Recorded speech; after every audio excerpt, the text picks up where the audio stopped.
Assalamualaikum warahmatullahi wabarakatuh. Alhamdulillah hamdan katsiran tayyiban mubarakan fihi kama yuhibbu rabbuna wa yarda. Wa nusalli wa nusallim ala nabiyyina Muhammad wa ala alihi wa ashabihi ajma'in. Ya ayyuhalladzina amanu taqullaha haqqa tuqatih wa la tamutunna illa wa antum muslimun, amma ba'd. Jamaah sekalian, Bapak Ibu, ikhwan dan akhwat yang berbahagia, kita mulai dengan kalimat syukur kepada Allah tabaraka wa taala.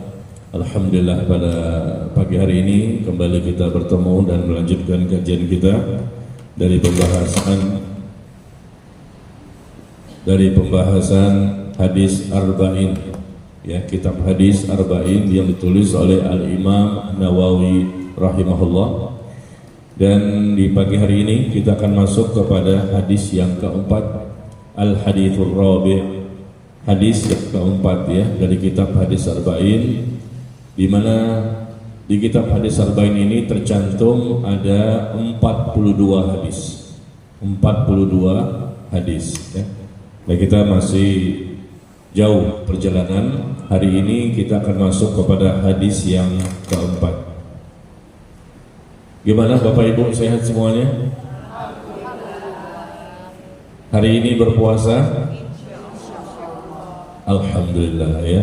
Semoga Allah berikan kemampuan dan kekuatan kepada kita untuk bisa berpuasa dengan sebaik-baiknya, diberikan kesehatan, taufik dan hidayah, sampai akhir Ramadan selesai kita mampu menjadi orang yang bertakwa. Sepertinya hari ini tidak seramai biasanya, ya. Iya, tidak seramai biasanya karena memang bisa dimaklumi kita sedang berpuasa. Barangkali Bapak Ibu masih ada di rumah, ya, karena mungkin capek dengan ibadah tadi malam, ya. Begitu panjang tahajudnya, begitu banyak khataman Al-Qur'annya. Iya. Bukan berarti yang hadir berarti nggak banyak, ya. Bukan berarti yang hadir berarti nggak banyak. Bisa jadi juga yang hadir lebih banyak bacaan Qur'annya dan salat malamnya dibandingkan yang tidak hadir, ya. Makanya saya bisa memaklumi, andai kata pas nanti kita berikan penjelasan hadis keempat ini, saya bisa memaklumi kalau Bapak Ibu matanya kelap-kelip, ya, itu menunjukkan apa? Ngantuk, kurang tidur. Bisa dimaklumi, ya. Tapi mari kita sama-sama berusaha konsentrasi dan serius, ya, karena kita ingin memahami hadis dari Nabi alaihissalatu wassalam. Dan untuk pertama kalinya saya mengajar di sini tidak disediakan minum aqua. Biasanya ada diminum di sini. Hari ini nggak ada, ya. Alhamdulillah. Kita mulai pembacaan hadisnya.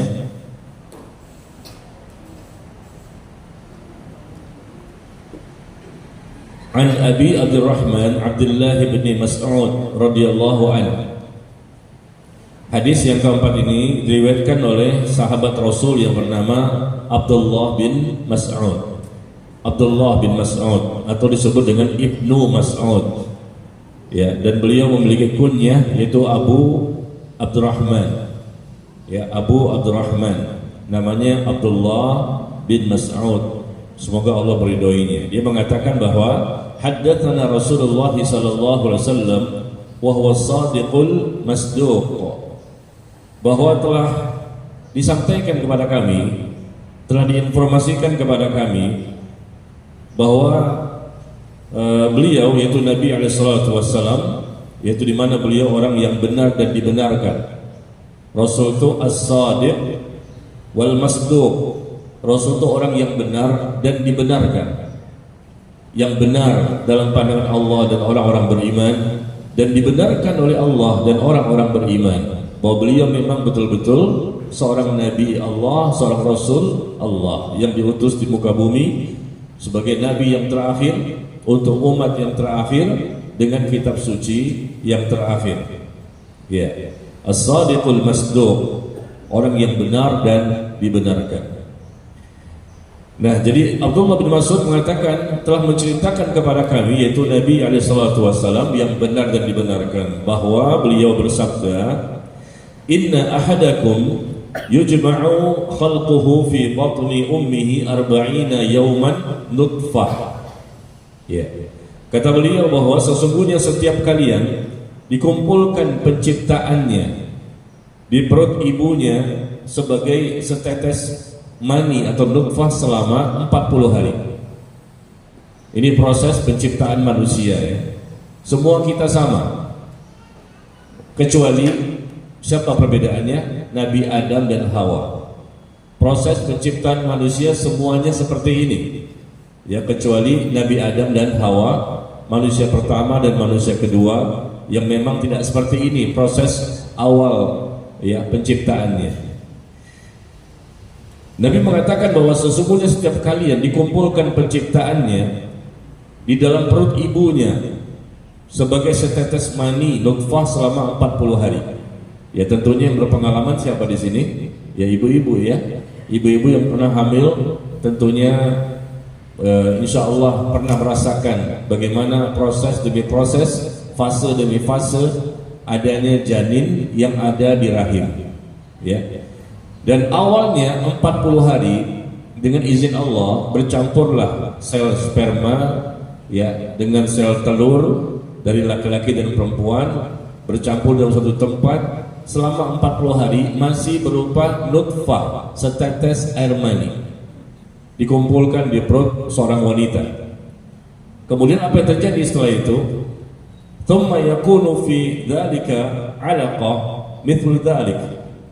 Kemudian setelah 40 hari itu terjadilah perubahan. Setelah 40 hari terjadi perubahan berikutnya, yaitu terjadinya setetes darah, alaqah, selama 40 hari juga. 40 hari pertama setetes mani atau nutfah, 40 hari kemudian berupa alaqah, setetes darah. Ini semua kita sama ini. Awal proses penciptaan yang Allah sudah takdirkan demikian. Kita bukan seperti Nabi Adam dan Hawa ya. Begitu juga kita bukan seperti Nabi Isa yang lahir tanpa seorang ayah. Ini beda, khusus ya. Tapi secara umum adalah seperti ini kondisinya, adanya seorang laki-laki dan perempuan, mereka berhubungan jima, kemudian dengan izin Allah terjadilah percampuran mani dan sel telur tadi, dan kemudian terjadilah sesuatu di rahim seorang wanita. Selama 40 hari masih setetes air mani, kemudian 40 hari kemudian ada setetes darah. Kemudian terjadi lagi fase yang ketiga. Fase yang ketiga adalah tsumma yakunu fi dzalika mudghah mithla dzalik. Ya, terjadilah 40 hari ketiga, yaitu segumpal daging, mudghah. Pada waktu itu tentunya kita ketahui tidak ada ilmu kedokteran, ilmu kesehatan yang bisa mendeteksi seperti ini. Ini luar biasa ini. Al-Quran berbicara, hadis pun berbicara. Bagaimana proses diciptakannya manusia. Di hari ini bisa dibuktikan. Kita sudah sampai ilmu kesehatannya dan ilmu teknologi tentang masalah berbagai macam hal. Tapi di masa dahulu, lebih dari 1000 tahun yang lalu, apalagi 2000 tahun, 3000 tahun, tidak ada yang tahu bagaimana proses awalnya, fase-fasenya seperti apa. Allah yang maha mengetahui segala sesuatu, dan Allah yang menciptakan manusia dan seluruh makhluk, Allah menginformasikan hal yang gaib kepada kita. Fase pertama 40 hari berupa nutfah, setetes air mani. 40 hari kedua berupa setetes darah, alaqah. 40 hari ketiga berupa mudghah, segumpal daging. Nah, totalnya semua berapa? 40, 120 hari ya. Dan ternyata ini pun Allah sebutkan prosesnya, ada tambahan berikutnya lebih lengkap, yaitu di surah Al-Mu'minun. Silakan lihat di surah Al-Mu'minun, surah ke-23 ayat yang ke-14. Di surah Al-Mu'minun, surah ke-23, ayat yang ke-14. Allah menyebutkan, "Tsumma khalaqnan nutfah." Kemudian air mani itu kami jadikan sesuatu yang melekat. Kami jadikan air mani itu sebagai sesuatu yang melekat. Lalu sesuatu yang melekat itu kami jadikan segumpal daging. Dan segumpal daging itu kami jadikan tulang belulang. Nah, tambahannya ada di sini, lebih lengkap ya. Ada tambahan tulang belulang. Al-Quran dilengkapi oleh hadis, atau hadis ya terkadang bisa juga dibaca informasinya dalam Al-Quran. Saling melengkapi. Awalnya setetes mani, kemudian jadi setetes darah, kemudian adanya segumpal daging. Setelah selesai segumpal daging, adanya tulang belulang. Di surah Al-Mu'minun ayat ke-14. Lalu tulang belulang itu kami bungkus dengan daging lagi. Kemudian kami menjadikannya makhluk yang berbentuk lain. Maha suci Allah, pencipta yang paling baik. Nah, ini subhanallah ya, terbukti, dan ini adalah sesuatu tanda-tanda kekuasaan Allah, tanda-tanda kebesaran Allah. Tidak ada yang mampu membuat dengan cara seperti ini kecuali Allah semata. Tidak ada sesembahan yang berhak disembah dengan benar kecuali Allah. Sesembahan-sesembahan yang lain selain Allah yang disembah oleh manusia tidak mampu menjadikan seperti ini. Sebut satu persatu nama-nama Tuhan selain Allah. Mereka tidak mampu menciptakan langit dan bumi. Mereka tidak mampu menciptakan fase-fase seperti ini. Karena apa? Karena sesembahan selain Allah itu manusia. Sesembahan selain Allah itu makhluk yang juga sama-sama diciptakan. Mereka tidak tahu dan tidak punya kemampuan untuk bisa melakukan hal-hal seperti ini. Ya. Nah, kemudian bercampurnya tadi antara air mani dan sel telur ya yang dimiliki oleh laki-laki dan perempuan. Untuk apa sih diadakan hal seperti ini? Untuk apa adanya percampuran seperti ini? Untuk apa diciptakannya manusia dengan proses seperti ini sampai mereka lahir ke bumi, sampai mereka terus hidup sampai mati? Ternyata Allah sebutkan tujuannya di surah Al-Insan. Di surah Al-Insan ayat yang kedua. Surah ke berapa itu? 76. Di surah ke-76 ayat yang kedua, Inna khalaqnal insan min nutfah. Allah jelaskan bahwa sungguh kami telah menciptakan manusia dari setetes mani yang bercampur dengan sel telur, yang kami hendak mengujinya dengan perintah dan larangan, agar karena itu kami jadikan dia mendengar dan melihat. Nah, jadi tujuan terciptanya manusia dengan fase-fase seperti itu, seperti ini. Allah akan berikan kepadanya perintah, Allah akan berikan larangan, perintah, larangan, perintah, larangan. Ya, manusia itu akan diuji dengan berbagai macam ujian selama di dunia. Alladzi khalaqal mauta wal hayata liyabluwakum ayyukum ahsanu amala. Allah menciptakan adanya kematian, kehidupan, kematian, kehidupan. Untuk apa? Untuk menguji siapa di antara manusia yang terbaik amalnya. Siapa di antara mereka yang terbaik amalnya? Bukan terbanyak ya, bukan terbanyak tapi terbaik. Kalau sudah baik tinggal diperbanyak. Orang yang banyak amalnya belum tentu baik, belum tentu benar maksudnya. Nah, di sini Allah juga jelaskan di surah Al-Insan tadi bahwa percampuran ya antara laki dan perempuan tadi menghasilkan adanya janin ya, fase-fase begitu panjang. Ternyata tujuannya nanti ketika mereka sudah lahir ke alam dunia, maka mereka pun akan mendapatkan perintah dan larangan-larangan. Nah, kita lihat juga firman Allah yang lain, yang keluar dari seorang suami adalah air mani, dan yang keluar dari wanita adalah sel telur ya. Dan keluarnya dari mana? Ternyata Allah juga jelaskan di surah At-Tariq. Di surah At-Tariq ayat yang ke-7. Keluarnya itu, cairan itu dari mana? Keluarnya dari tubuh kita. Selama ini barangkali kita tidak tahu ketika berhubungan suami istri dari mana keluarnya itu. Ya, ternyata Allah yang maha mengetahui segala sesuatu, dan Allah juga yang menciptakan, menginformasikan di surah At-Tariq ayat yang ke-7,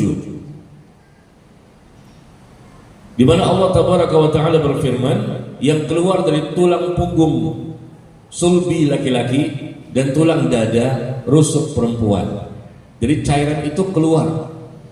Adanya fase-fase seperti ini dari awalnya bercampur 40 hari pertama. Dari mana keluarnya dari tubuh kita itu? Kan cairannya. Ternyata Allah menjelaskan keluar dari tulang punggung sulbi laki-laki. Ternyata air mani itu berasal dari tulang punggung. Adapun sel telur berasal dari tulang dada, rusuk perempuan, rusuk wanita. Ya kita nggak paham ini, keluar aja kan begitu. Ya, ilmu kesehatan barangkali bisa membuktikan. Tapi Allah sudah menginformasikan kepada kita dalam Al-Quran, lengkap, detail, rinci. Bukan hanya fase 40 pertama, 40 hari kedua, 40 hari ketiga dan seterusnya. Bahkan keluarnya cairan itu dari mana awalnya pertama kali? Subhanallah. Keluar dari tulang punggung sulbi laki-laki dan keluar dari tulang dada rusuk perempuan. Nah, kemudian kita lihat fase-fase ini insya Allah mudah dipahami ya. Jadi ada totalnya ada 120 hari, 40 hari, 40 hari, 40 hari. Apa yang terjadi setelahnya? Setelahnya adanya malaikat yang datang untuk melaksanakan tugas-tugas. Tsumma yursalul malak fayanfukhu fihi ar-ruh wa yu'maru bi arba' kalimat. Ya. Maka Allah pun memerintahkan kepada malaikat untuk meniupkan ruh di usia 4 bulan, 120 hari ya, di usia 4 bulan datanglah malaikat untuk meniupkan ruh. Karena ini sudah sempurna, tinggal ruh saja. Tangan sudah ada, kaki sudah ada, semua lengkap. Berbeda dengan dari awal ya. 40 hari pertama setetes mani, kemudian 40 hari kedua setetes darah, 40 hari ketiga segumpal daging ya, kemudian nanti ada lagi proses yang Allah sebutkan di surah Al-Mu'minun. Setelah segumpal daging kami jadikanlah tulang belulang, setelah itu dibungkus lagi dengan daging. Nah, intinya adalah ketika 4 bulan Allah perintahkan malaikat untuk meniupkan ruh. Ruh ini adalah sesuatu yang menjadikan manusia itu jadi hidup. Tanpa ruh manusia itu mati. Ditiupkan ruh dan kita tidak tahu seperti apa bentuknya ruh itu. Ditiup apa sih bentuknya, dari bahan jenis apa juga kita nggak tahu. Allah tidak memberikan pengetahuan tentang ruh kepada kita ya, dengan informasi yang lengkap, detail dan rinci. Ya sudah, kita imani saja. Dan ruh itu juga yang akan dicabut oleh malaikat maut ketika datangnya ajal kepada seorang manusia. Dan ruh itu pun nanti akan dikembalikan ke jasad manusia di alam kubur. Ya, jadi ruh itu dicabut dari jasad manusia, maka matilah dia dan dia dikuburkan di kuburan. Jasadnya itu 2 tahun, 3 tahun, 4 tahun mungkin habis. Tapi ruh tadi yang dicabut akan dikembalikan lagi, dimasukkan lagi ke dalam jasad yang dia hidup lagi manusia tersebut, bukan di kuburan, tapi dimasukkan ke jasad yang ada di alam kubur. Di sanalah mereka mungkin mendapatkan nikmat kubur atau mendapatkan siksa kubur. Ya. Nah, kemudian kita lihat lagi lanjutannya. Setelah ruh itu dimasukkan ke dalam janin tadi, manusia tadi yang sudah utuh meskipun masih kecil ya, karena masih dalam perut seorang ibu. Ya. Maka pada waktu itulah ditetapkan untuknya 4 perkara. Setelah ditiup ruh dan diperintahkan untuk ditetapkan bagi janin tersebut 4 perkara. Pertama, rezekinya. Yang kedua, ajalnya. Yang ketiga, amalnya. Yang keempat, kecelakaan dan kebahagiaannya. Ya, Allah tentukan seperti itu takdirnya. Takdir Allah ditulis di Lauhul Mahfuz, dan Allah sudah mentakdirkan segala sesuatu sebelum Allah menciptakan langit dan bumi. 50.000 tahun 50.000 tahun sebelum Allah menciptakan langit dan bumi, Allah sudah mentakdirkan segala sesuatu. Dan catatan itu ada di Lauhul Mahfuz dan tidak ada yang mengetahuinya kecuali Allah. Ya, dan mereka bisa tahu ini kenapa? Karena Allah yang menginformasikan. Kalau Allah tidak menginformasikan, mereka tidak tahu. Masing-masing manusia ditetapkan bagi mereka 4 perkara ketika sudah berusia 4 bulan dalam rahim kandungan seorang ibu. Pertama apa? Rezekinya. Yang kedua, ajalnya, kapan dia mati, ya. Dan kemudian amalnya, kemudian kecelakaan dan kebahagiaannya. Kemudian informasi bahwa roh itu urusan Allah dan kita tidak diberikan ilmu kecuali sedikit sekali. Allah sebutkan di surah Al-Isra. Di surah Al-Isra. Ya, silakan lihat di surah Al-Isra surah 17 ayat ke-85. Di surah 17 ayat ke-85. Wa yas'alunaka 'anir ruh. Dan mereka bertanya kepadamu tentang masalah ruh. Rasulullah ditanya tentang masalah ruh. Ruh itu apa sih? Yang ditiupkan di dalam jasad manusia berupa apa? Dari bahan apa barangkali? Ya, dan bagaimana kerjanya, mekanismenya? Dan Rasul diperintah oleh Allah untuk mengatakan, katakanlah, ruh itu termasuk urusan Tuhanku. Sedangkan kamu diberi pengetahuan hanya sedikit. Hanya sedikit ilmu tentang ruh ini. Itu pun dari Allah juga. Dan Rasul pun tidak tahu, malaikat pun tidak tahu. Maka kita jangan berpanjang-panjang lebar ya, membicarakan ruh itu apa sih Pak Ustadz? Ya nggak tahu. Yang jelas dalam tubuh kita ini ada. Ya, ada dalam tubuh kita di sebelah mana? Coba pakai ronsen ya, pakai USG atau apapun, nggak kelihatan ruhnya. Organ-organ tubuh kita bagian dalam ini semuanya akan terlihat, insya Allah dengan ilmu teknologi di zaman sekarang. Tapi ruhnya kelihatan nggak kelihatan. Nah ini urusan Allah. Jangan kita berdalam-dalam dalam masalah yang memang Allah tidak menginformasikan kepada kita. Dan ketika di usia 4 bulan tadi ditetapkan berbagai macam hal, dan kemudian nanti juga Allah akan berkata, berfirman kepada manusia tadi yang sudah ditiup roh, alastu birabbikum, bukankah aku Tuhanmu? Qalu bala syahidna, benar ya Allah, engkau adalah Tuhan kami, engkau adalah Rabb kami. Jadi semua kita ini pernah ditanya oleh Allah. Ketika masih berada di dalam perut ibu kita sudah ditanya, karena kita sudah hidup, ada roh di situ. Sehingga si janin tadi bisa menjawab, ini semua masalah gaib. Tapi Allah informasikan, berarti ini benar. Kalau saya yang menginformasikan pasti salah, karena saya tidak tahu masalah gaib.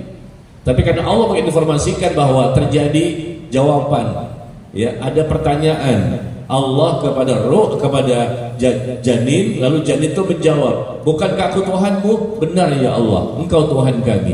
Maka semua janin, semua bayi yang keluar dari perut ibu ketika melahirkan, mereka otomatis sudah menjadi seorang muslim. Ya. Dan Rasul juga mengatakan demikian. Tidak ada satupun bayi yang keluar melainkan mereka semuanya muslim, tetapi orang tuanya lah yang nantinya yang mengarahkan, yang menjadikan anak itu menjadi Yahudi, Nasrani atau Majusi. Pada hakikatnya orang tuanya ini agamanya mungkin ini, agamanya ini, mungkin tidak punya agama, mungkin ateis, ya, atau dengan agama-agama tertentu. Itu orang tuanya, tapi hasil hubungan mereka, ya, maka adanya janin, adanya bayi yang keluar, maka otomatis bayi itu muslim. Ya, setiap yang keluar dari kandungan seorang wanita, mereka tercatat muslim. Kenapa? Karena mereka sudah mengakui Allah itu sebagai Rabb mereka. Nah, coba lihat ayatnya di surah Al-A'raf. Surah Al-A'raf surah ke-7 ayat 172. Surah ke-7 ayat 172.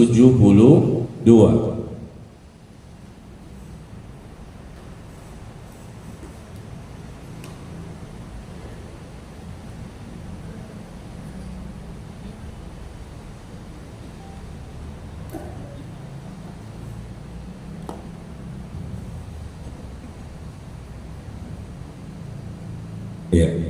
Ada? Surah ke-7 ayat 172.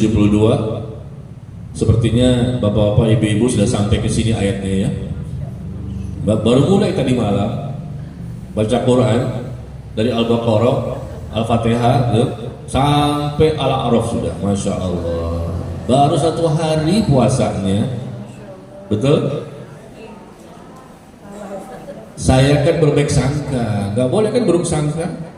Kayaknya tadi malam baru mulai kan, start nih baca Quran dari mulai Al-Fatihah, ternyata sampai Al-A'raf ayat 172. Betul nggak? Enggak. Oh, afwan, ternyata saya salah. Bukan Al-A'raf, Pak Ustaz, sampai At-Taubah.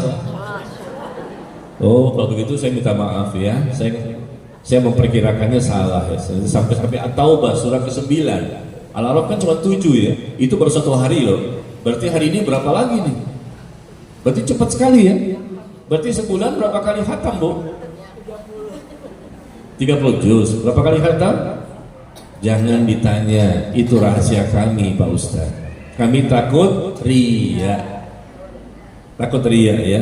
Tapi boleh dong saya memperkirakan, sepertinya jamaah di sini ya bisa mengkhatamkan paling tidak 20 kali lah ya. Boleh dong memperkirakan, boleh kan? Meskipun hakikatnya berapa? Hakikatnya 25 ya, tapi saya perkirakan 20 ya, Masya Allah. Amin dong. Alhamdulillah. Makanya matanya agak ngantuk-ngantuk ini karena capek membaca Quran ya, sampai surah At-Taubah. Ya, jadi Al-A'raf tadi, alastu birabbikum qalu bala syahidna. Bukankah aku Tuhanmu? Benar ya Allah, engkau Tuhan kami. Kita semua pernah mengucapkan kalimat ini. Semua manusia, siapapun mereka yang melalui proses seperti ini ya. Ya, tentunya Nabi Adam berbeda. Ya, Hawa juga berbeda. Karena bukan dengan fase proses seperti ini. Nabi Adam diciptakan dari saripati tanah. Sedangkan Hawa dari tulang rusuk Nabi Adam. Ya, tulang rusuk yang bengkok kok. Tuh, ada kol-kolahnya, bengkok kok. Tulang rusuk dari Nabi Adam ya. Makanya khusus untuk mereka berdua yang memang berbeda, tapi yang lain juga semua sama, memberikan persaksian ketika ruh sudah ditiup. Nah, ketika lahir, kemudian kata Rasul, kullu mauludin yuladu 'alal fitrah. Setiap anak yang dilahirkan setiap anak yang terlahirkan maka semuanya terlahir dalam kondisi fitrah. Semua bayi yang lahir dalam kondisi fitrah. Kata Rasul, setiap bayi, kullu mauludin, setiap bayi dilahirkan semua dalam kondisi fitrah. Apa di fitrah? Muslim, agamanya Islam. Ya, maka orang yang kafir kedua orang tuanya, anaknya otomatis Muslim, tidak usah lagi mengucapkan 2 kalimat syahadat. Si bayi tadi umur 1 tahun, 2 tahun, 3 tahun sampai sebelum balik ya, sebetulnya mereka Muslim. Otomatis mereka Islam, cuma dalam perjalanannya orang tuanya mengarahkan, membimbing sesuai dengan agamanya, atau mungkin tanpa agama. Akhirnya jadilah dia Yahudi, jadilah dia Nasrani, jadilah dia Majusi, atau agama-agama yang lain. Ya seperti itu ya. Tapi kalau seandainya si anak tersebut memang dari awal tidak pernah ke Yahudi, tidak pernah ke Nasrani, tidak pernah ke Majusi, nah maka mereka sebetulnya sudah Muslim sejak awal, karena mereka sudah mengakui Allah sebagai Rabb-nya. Cuma kita tidak pernah ingat kan? Coba saya tanya Bapak Ibu, ingat gak? Dulu ketika Allah bertanya kepada kita, masih ingat gak? Allah pernah bertanya, alastu birabbikum, bukankah aku Tuhanmu? Kayaknya kita nggak ingat deh. Ya, satu pun manusia seperti ini nggak ingat lagi, karena itu di alam yang lain. Begitu kita terlahir ke alam dunia, yang ada apa? Kita menangis. Kenapa bayi itu menangis? Karena diganggu sama syaitan. Ini pun hal yang gaib. Rasul mengatakan syaitan mengganggunya, maka bayi itu menangis. Maka begitu bayi itu keluar dan dia menangis karena diganggu sama syaitan, kata Rasulullah, kita doakan si bayi tersebut agar jangan sampai dia diganggu sama syaitan. Inni u'iduha wa dzurriyyataha bika minasyaitonir rajim. Aku perlindungkan dia dan anak cucunya kepada Engkau ya Allah dari gangguan syaitan yang terkutuk. Lindungi si bayi tersebut karena dia nangis diganggu sama syaitan, kecuali ada yang tidak menangis bayi tersebut karena memang Allah langsung lindungi bayi tersebut, tidak menangis. Siapa? Siapa bayi yang keluar tidak menangis yang diberikan pengecualian oleh Nabi dalam hadis? Nabi Isa dan ibunya Maryam. Nabi Isa dan ibunya itu Maryam tidak menangis ketika dilahirkan. Ya ini pengecualian lagi kan. Nabi Isa juga tanpa seorang ayah. Ya sama seperti Nabi Adam, Hawa juga nggak menangis juga. Dan kita nggak tahu ini kejadian ribuan tahun yang lalu.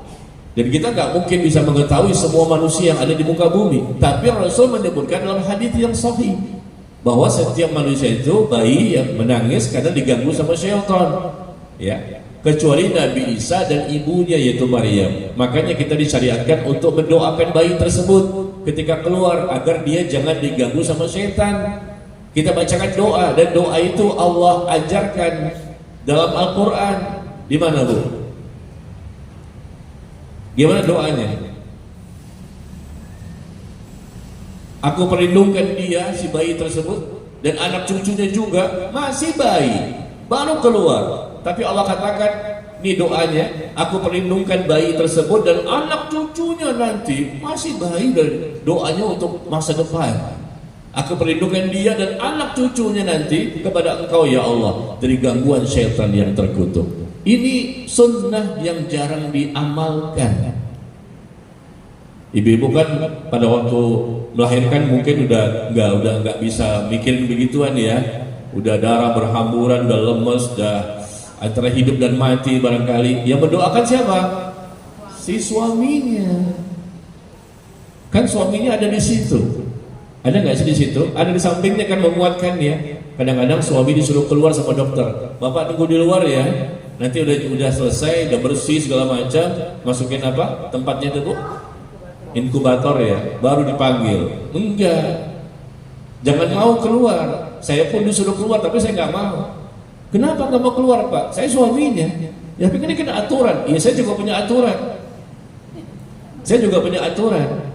Iya, saya ingin mendampingi istri saya berikan support, berikan semangat, dan saya ingin mendoakan dia ketika bayi itu keluar. Akhirnya apa? Diam, kicep. Nggak berani dia. Bawa pentungan. Bawa ini mic. Iya, kadang-kadang kan begitu ya. Suami suruh nunggu keluar, nonton TV sekalian nunggu, tiba-tiba ada suara bayi ya. Baru dipanggil, udah selesai, udah bersih ya. Seharusnya ini tidak seperti itu ya, tapi temani, berikan semangat, support. Ya kan ibu-ibu butuh support dari suaminya kan. Apalagi Bu, satu lagi yang terakhir. Kadang-kadang kalau melahirkan di rumah sakit itu nggak aman. Saya mengalaminya ketika menemani istri melahirkan 3 kali, 3 anak, 3 bayi, luar biasa, tidak aman. Karena satu kamar itu ada sekitar 5 orang kadang-kadang ya, ada 3 orang dalam satu kamar itu, bukan satu kamar 1 orang. Jadi dokter laki-laki lewat dan melihat semua dalam kondisi terbuka, karena masing-masingnya mungkin sudah pembukaan 7, 9, udah nggak, ibu-ibu udah nggak bisa mikirin apa-apa lagi. Dan dokter laki-laki lewat, dia menemui pasien dia di ujung, pasien nomor 5 barangkali di kamar itu, nomor 5 di ujung, bukan pasien dia yang lain, hanya 1 di ujung. Tapi dia melewati sambil berjalan dan dia bisa melihat semua aurat wanita tersebut yang sedang terbuka. Nggak aman. Makanya butuh seorang suami untuk mendampingi istrinya. Untuk apa? Dia tutup hordengnya. Tutup, ada hordeng kan? Ada hordeng ya namanya ya? Tutup dia dari situ, tutup hordengnya. Sehingga ada dokter laki-laki yang lewat barangkali, ya di rumah sakit kan memang bebas ya mau laki perempuan juga karena memang mereka nggak standar agama lah ya. Tapi dengan adanya suami di situ menemani istri, dia tutup hordengnya karena istri sedang apa? Posisi ngablak. Tahu ngablak? Bahasa apa yang ngablak ya? Posisi istri sedang ngablak. Nah, dokter lewat, ya Allah, kelihatan semuanya aurat itu. Noleh dia, ya. Maka tutup hordeng itu sehingga dia tidak melihat aurat sang istri tadi. Itu fungsinya menjaga keamanan, jangan sampai yang laki-laki bisa lewat sembarangan.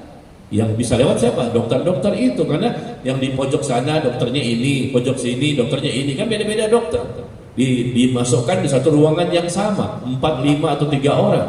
Nah di situ saya baru tahu, oh ternyata nggak aman fungsinya suami. Selama ini suami ibu nunggu di luar kan, sambil nonton TV nih, ada pertandingan bola tuh, gol. Dia nggak tahu tuh, bisa jadi ada suami atau siapa dokter tadi ya yang masuk ke ruangan itu dan melihat semua aurat istrinya terbuka, atau paling tidak dari pusar sampai ke bawah itu terbuka semua, ngablak. Alhamdulillah bisa saya tahu informasi itu. Kadang saya di dalam saya tutup, sehingga ketika dari awal sampai selesai proses tidak ada yang bisa melihat kecuali dokter perempuan dengan perawatnya dan satu orang laki-laki yang ada bersamanya. Siapa itu? Suami. Nah itu jaga keamanan Bu. Itu kalau risikonya kalau melahirkan di rumah sakit seperti itu ya, jangan lepas begitu aja. Kasih tahu, saya ingin menjaganya, memberikan support ya dan seterusnya. Nah doa tadi ada di mana? Begitu dia keluar, nah dikeluarin, tarik kan sama susternya atau sama dokternya si bayi tadi. Nah kemudian dibungkus, nah langsung si bapak tadi mendoakan. Doanya ada dalam Al-Quran dan itu doanya untuk anak perempuan. Siapa yang tahu? Gimana? Iya, barakallahu fiik. Benar ya. Silakan ambil hadiahnya. Ada hadiah Ustaz di belakang. Hah? Enggak, maksudnya mic ini untuk dia. Nah, itu ada hadiah ya. Alhamdulillah. Surah Ali Imran ayat ke-36. Betul ya. Di surah Ali Imran surah ketiga ayat ke-36. Coba kita lihat di situ bagaimana contohnya doa. Doa dari Imran. Ini kan surah Ali Imran. Imran itu bapaknya siapa? Maryam. Maryam itu siapa? Ibunya Nabi Isa. Jadi Imran mendoakan Maryam ketika dia melahirkan Nabi Isa.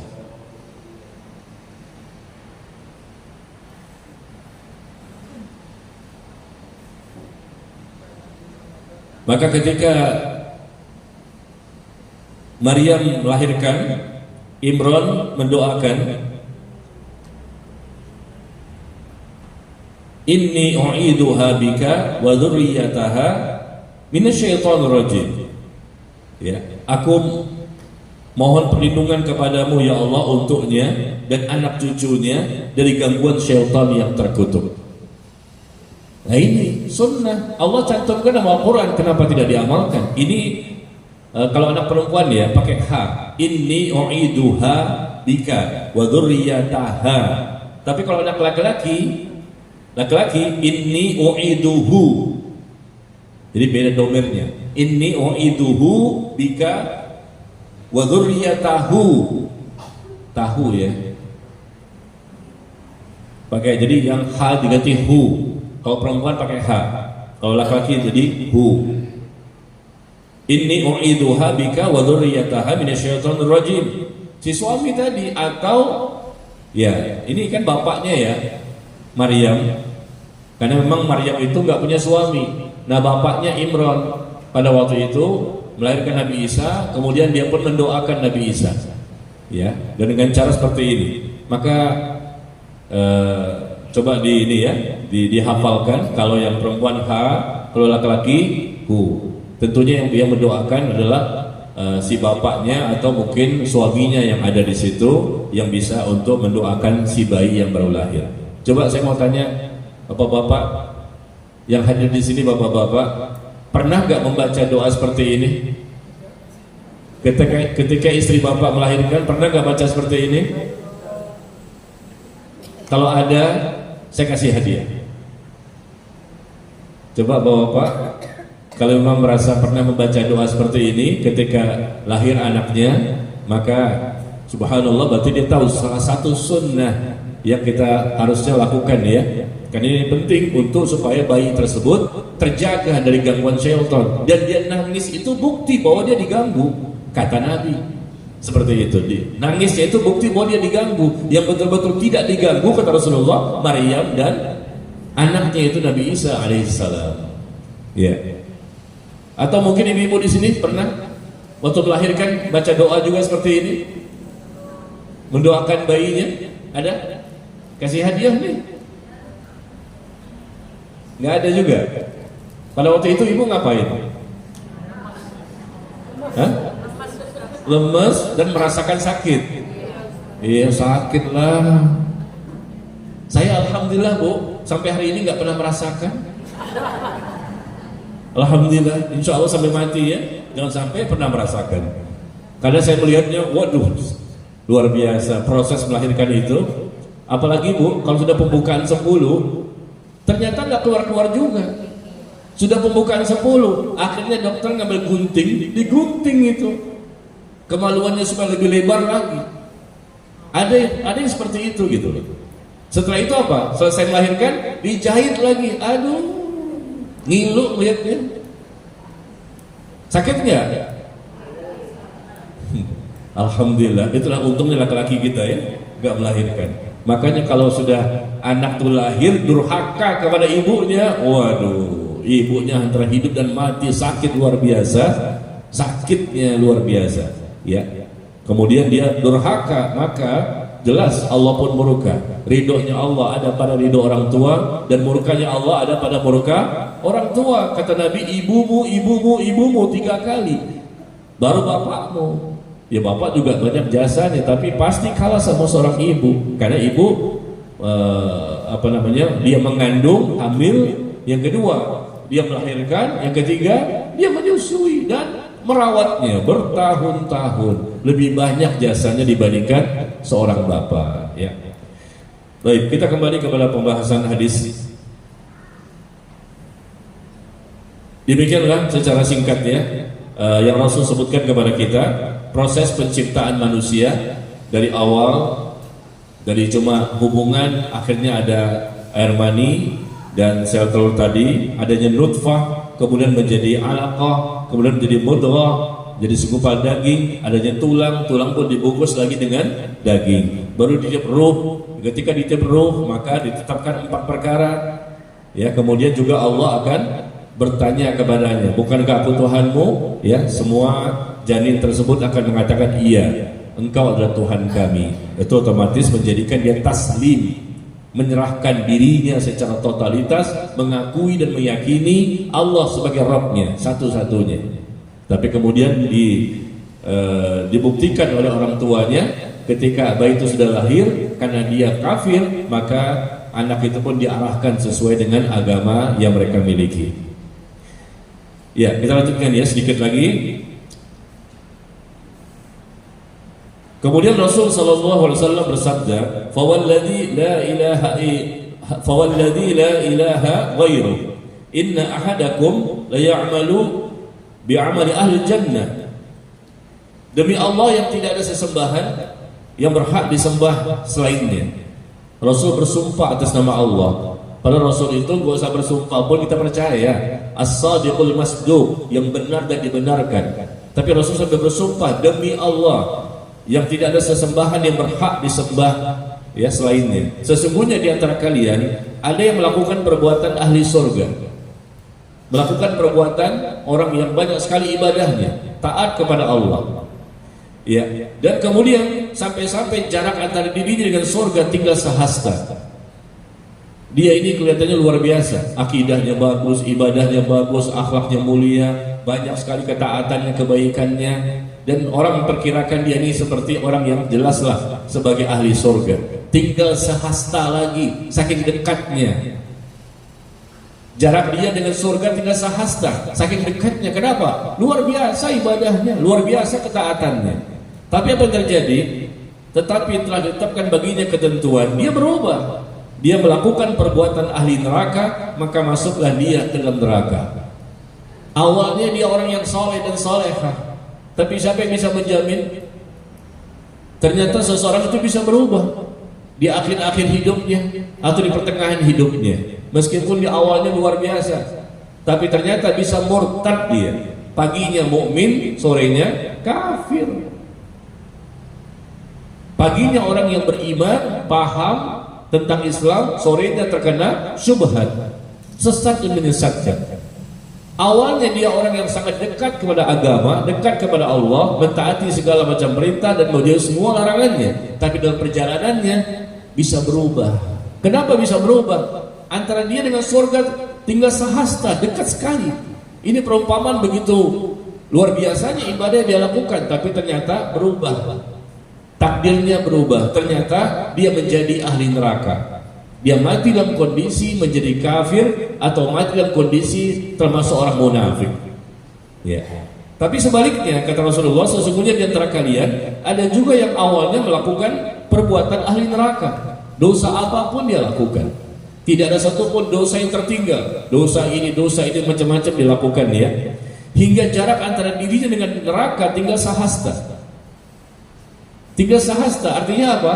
Nggak mungkin dilepas dari neraka karena semua dosa dilakukan begitu banyak dan tidak ada keinginan untuk bertaubat, sehingga orang-orang memperkirakan, wah kalau seperti ini sih perkiraan saya sampai mati dia begini, wah jelaslah siksa kubur, siksa neraka. Tapi subhanallah, dia berubah di pertengahan hidupnya. 2 hari menjelang mati, besok mau mati, sorenya dia mati, paginya dia bertaubat. Bisa nggak?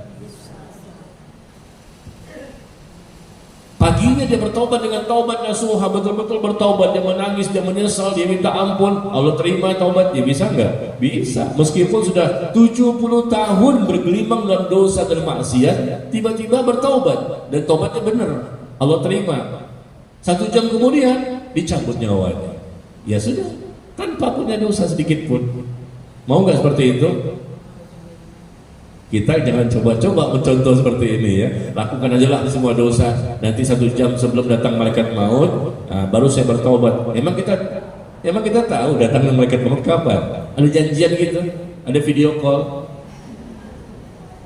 Kita nggak tahu. Naudzubillah. Jangan coba-coba kita mundur, menunda-nunda datangnya.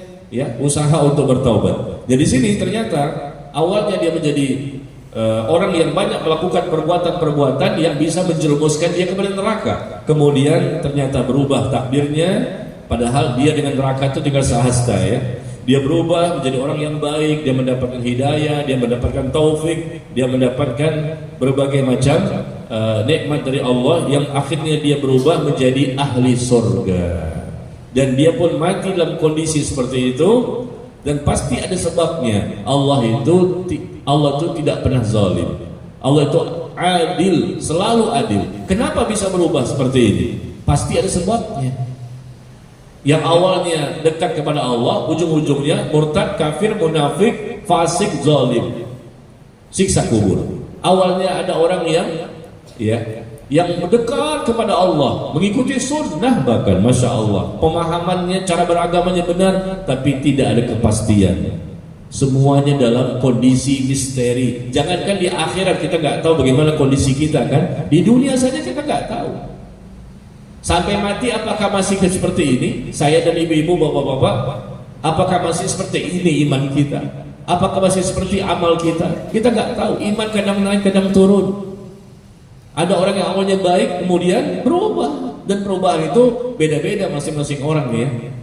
Ada yang berubahnya ketika pertengahan hidupnya, ada yang berubah mungkin di akhir-akhir hidupnya, ada yang betul-betul tidak berubah sama sekali.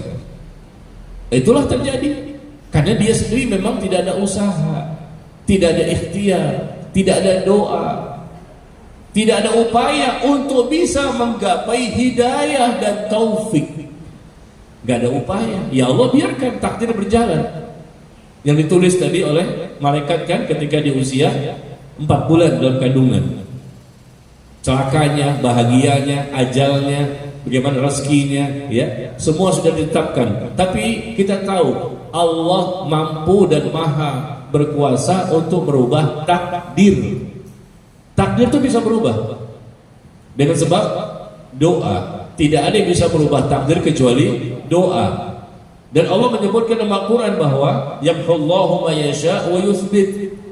Ya, Allah menghapus takdirnya dan mengubah dengan takdir berikutnya. Allah rubah takdirnya ini kita nggak tahu perubahan pertama menjadi kedua, tapi yang jelas itu bisa berubah dengan sebab doa-doa kita.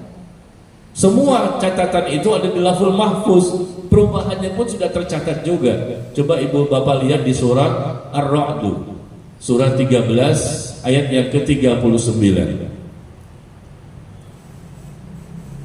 Surah 13 ayat ke-39.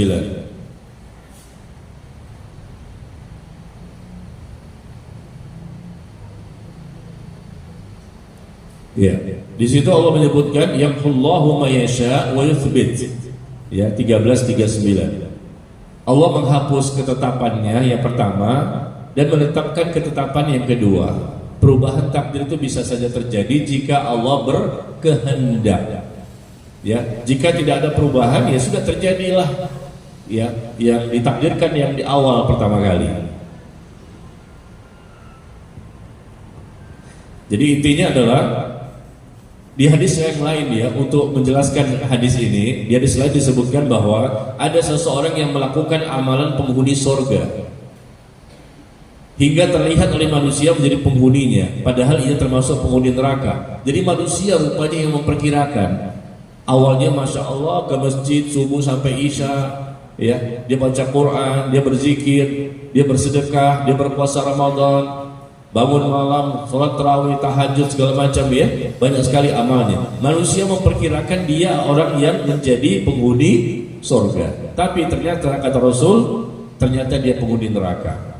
Karena manusia menilainya pada saat itu. Manusia nggak tahu apa yang terjadi hari esok.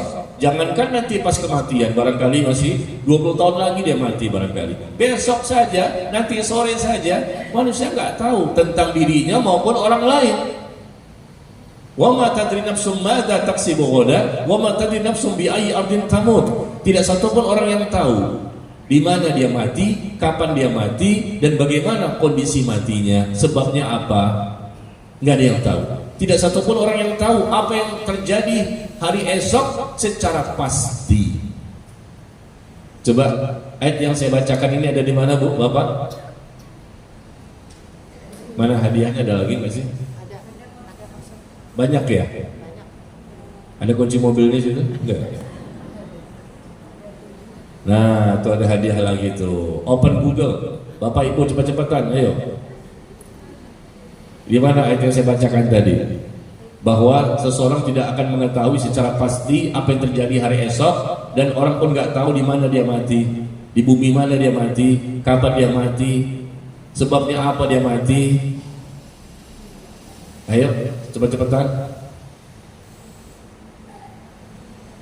Ini Ramadan nih. Biasanya kan sudah sampai nih ayat yang dibaca. Baru hari pertama ya. Sudah selesai 30 juz. Iya betul, barakallahu fiik. Ya bapak-bapak saya tunggu dari tadi kok nggak jawab ya. Bukan kami nggak bisa jawab Pak Ustadz, kami takut ria, gitu ya. Iya betul ya, surah Luqman ibu-ibu, surah Luqman ayat yang terakhir, ayat yang ke-34. Alhamdulillah ibu mendapatkan hadiah. Surah Luqman, Luqman itu surah keberapa? 31. Surah ke-31 ayat yang terakhir, ayat yang ke-34.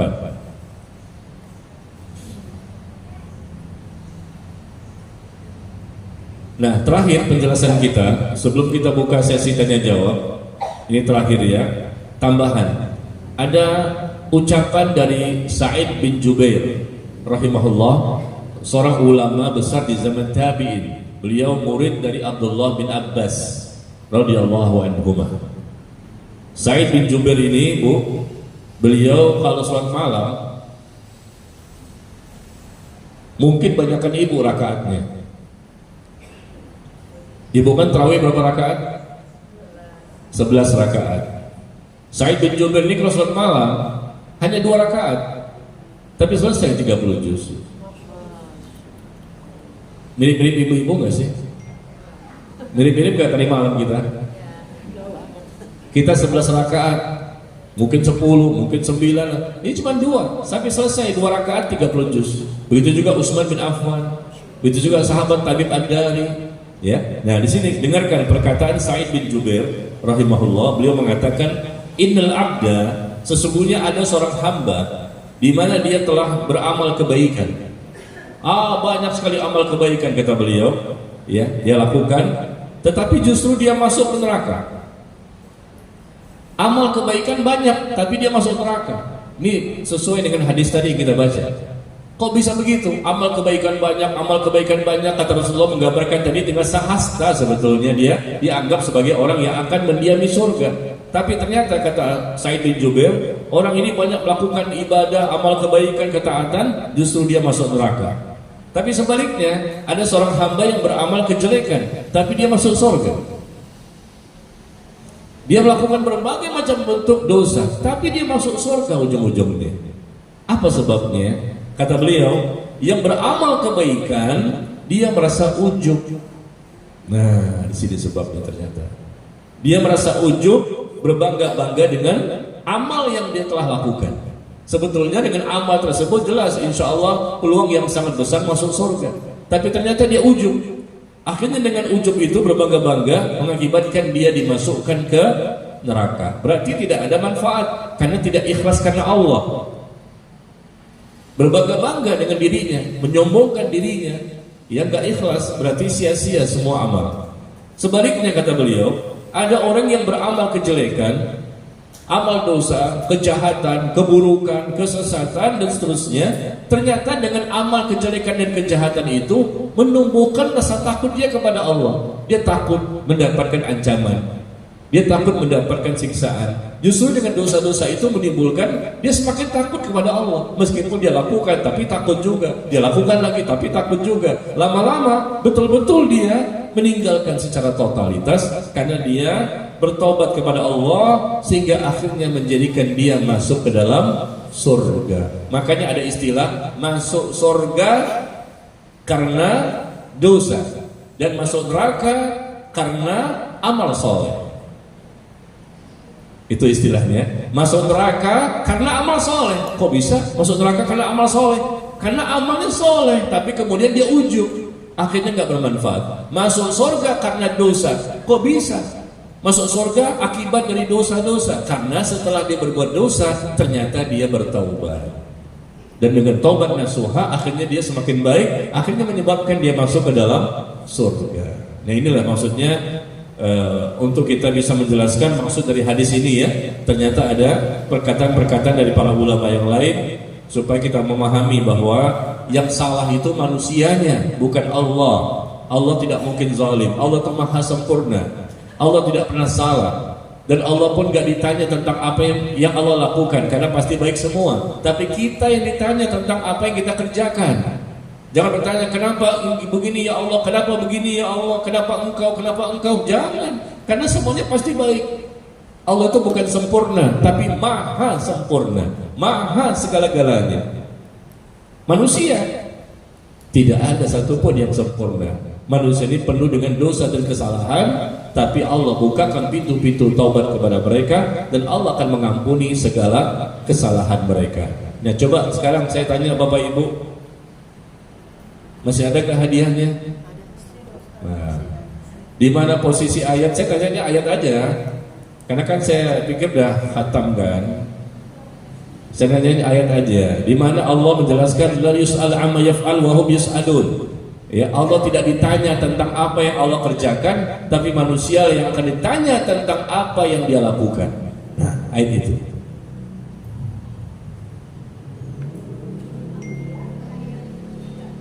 Iya, masya Allah. Tuh kan sampai sudah khatamannya ke situ.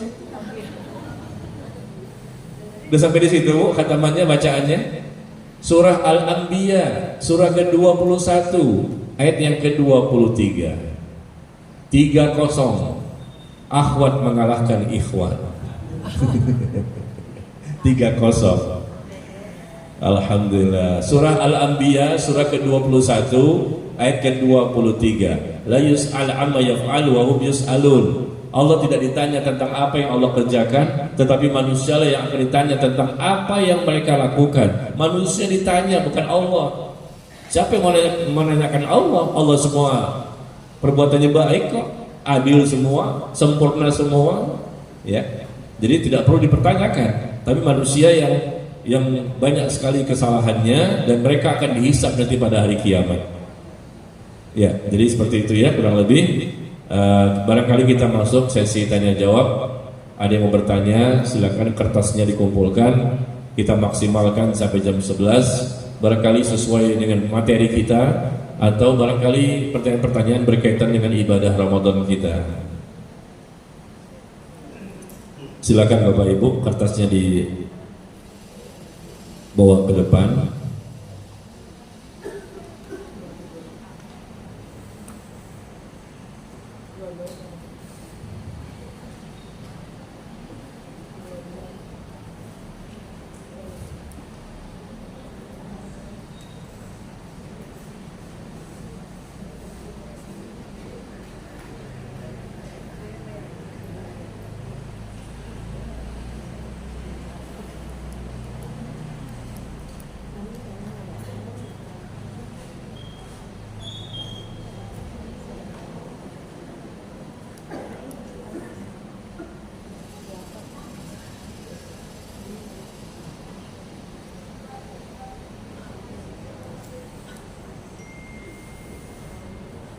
Ya, kita mulai yang pertama ya.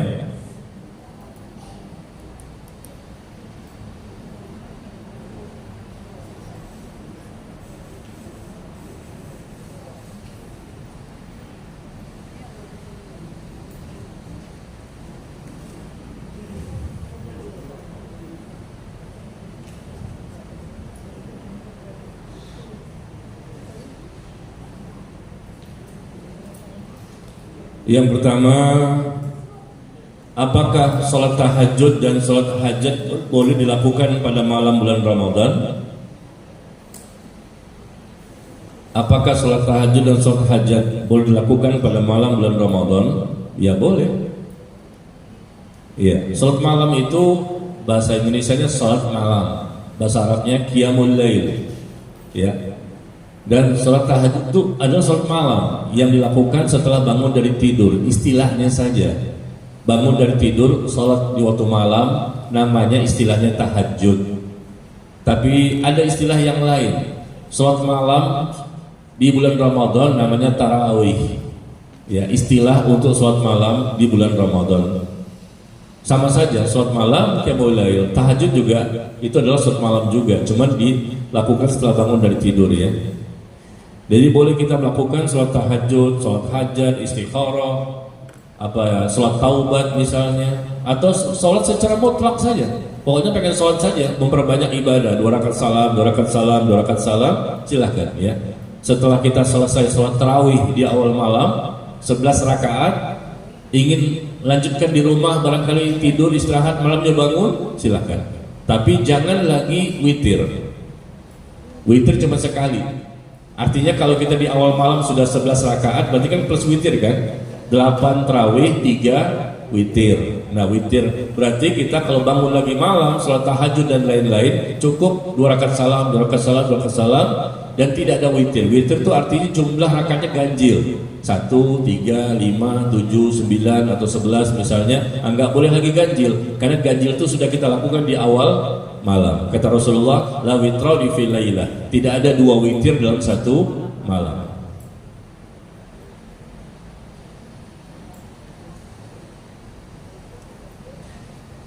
Apakah bila bayi lahir harus diazankan? Azan ya, ketika bayi lahir. Tadi kan saya katakan doa ya, tercantum dalam Al-Quran. Bagaimana dengan azan? Dari sini para ulama beda pendapat ya. Ada yang mengatakan sunnah, ada yang mengatakan tidak sunnah untuk mengazankan bayi. Karena masalah hadisnya, ada ulama yang mengatakan hadisnya hasan, ya boleh diamalkan. Ada juga ulama mengatakan hadisnya dhaif, bahkan maudhu, palsu. Berbeda para ulama dalam menilainya. Iya. Dan ternyata memang ada 3 hadis, ditemukan 3 hadis berkaitan dengan mengazankan bayi yang baru lahir, dan 2 hadis palsu. Tinggal 1 hadis.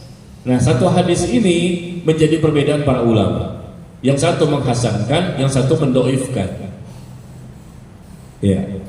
Nah, yang mengatakan hasan, maka mereka mengamalkan dengan mengazankan bayi yang baru lahir. Tapi mengatakan hadis itu dhaif, lemah hadis tersebut, ya, maka mereka pun tidak mengamalkan hadis tersebut. Ini supaya ibu tahu bahwa semuanya bahwa ada 3 hadis berkaitan dengan azan, mengazankan bayi. 2 hadisnya palsu. Oke, selesai. Tinggal 1 lagi. Hadisnya bagaimana? Karena hadis itu nggak boleh sembarangan, dicek dulu semua siapa yang meriwayatkannya.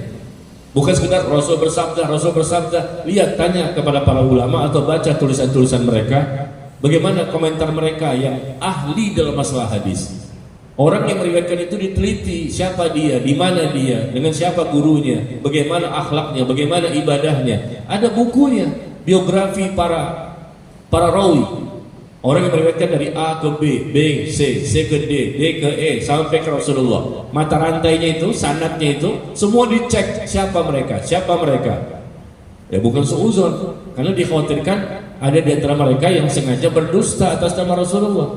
Atau mungkin mereka ini banyak dosanya selama di dunia, sehingga sulit untuk percaya tentang apa yang mereka riwayatkan, karena banyak kesalahan-kesalahan. Begitu ya.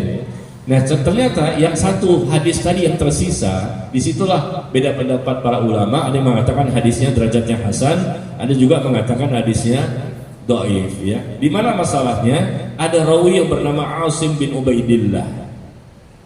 1 rawi ini yang jadi masalah. Asim bin Ubaidillah yang disebutkan oleh para ulama bahwa dia adalah mungkarul hadis.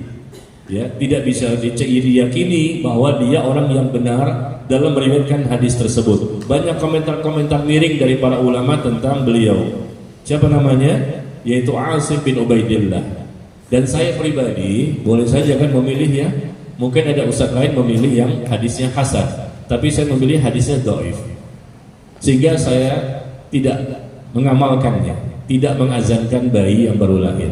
Mungkin ada ustaz lain mengambil pendapat dari ulama yang lain yang menilai derajatnya hasan. Silahkan dengan masing-masing ya, mana yang dianggap lebih kuat. Tapi yang jelas dari 3 itu 2-nya palsu, sudah jelas. Tinggal 1 saja. Nah, 1 ini yang diperselisihkan.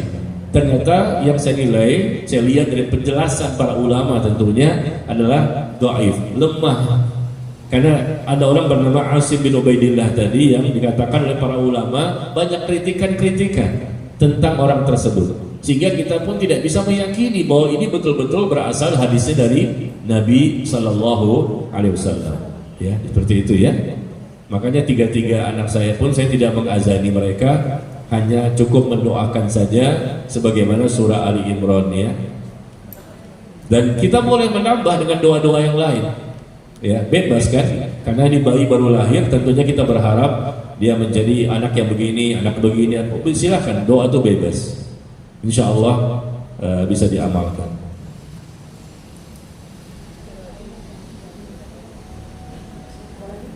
Apakah tunjuk-tunjuk kuburan boleh? Nunjuk-nunjuk kuburan. Nih kuburannya nih, nunjuk-nunjuk gitu. Apakah boleh nunjuk-nunjuk kuburan? Takutnya kalau nunjuk-nunjuk nanti penghuni kuburnya ngomong, kenapa kamu nunjuk-nunjuk saya? Apakah begitu? Ya boleh saja kita nunjuk kuburan, karena memang kita perlu informasi. Pak, nanya kepada orang situ kan, yang mengurusi kuburan, Pak, kuburannya orang tua saya di mana? Itu sebelah sana tuh, kan nunjuk kan? Ada kebutuhan kan? Di mana? Di sana, tunjuk sebelah kiri, sebelah kanan, belok kiri, ya dan seterusnya. Boleh saja kita memberikan informasi petunjuk arah. Sekarang kalau pakai tunjuk pakai apa? Pakai gini ya. Pakai apa?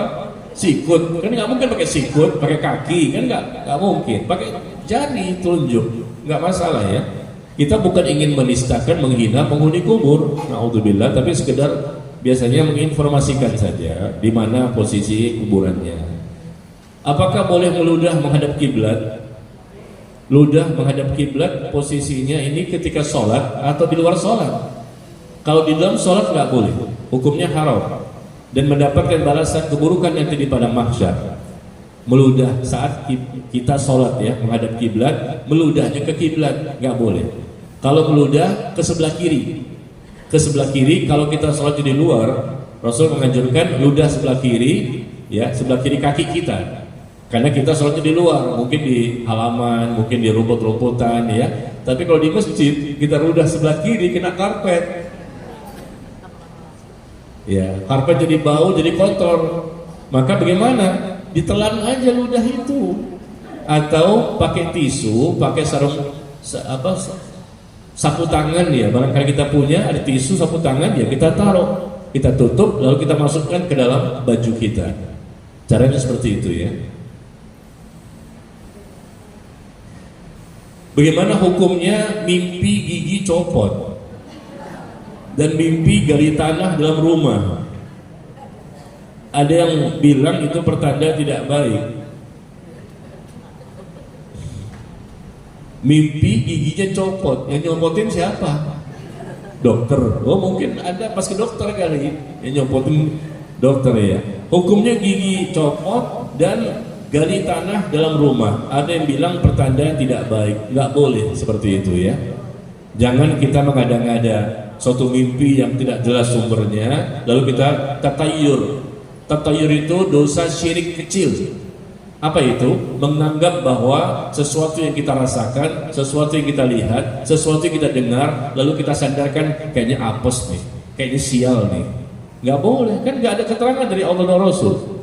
Ya, tiba-tiba malam-malam kedengaran suara burung hantu. Ada yang mati nih. Enggak boleh, itu namanya tatayur, syirik kecil. Meskipun kecil, syirik. Dosa besar. Menganggap sesuatu yang kita lihat, kita dengar, kita rasakan, lalu kita sandarkan, ini kayaknya suatu hal yang apes, sial, musibah nih. Enggak boleh. Nabrak kucing. Kita kan nggak sengaja, kucing lewat. Kita udah hati-hati ngerem, ya Allah, dia kayaknya pede banget tuh. Lewat, mati tuh kucing. Lalu apa kata kita? Ya, saya akan dapat musibah nih. Siapa mengatakan demikian? Yang salah kucing gua bukan kita. Jangan kita sandarkan kejadian-kejadian itu dengan adanya apa sial setelah ini. Gak boleh seperti itu ya. Itu namanya tatayur. Atau misalnya cecak berbunyi, cek cek cek cek. Ini kayaknya ada apa? Kupu-kupu masuk ke rumah kita. Ini pertanda apa? Ada tamu. Kok telapak tangan kok basah ya?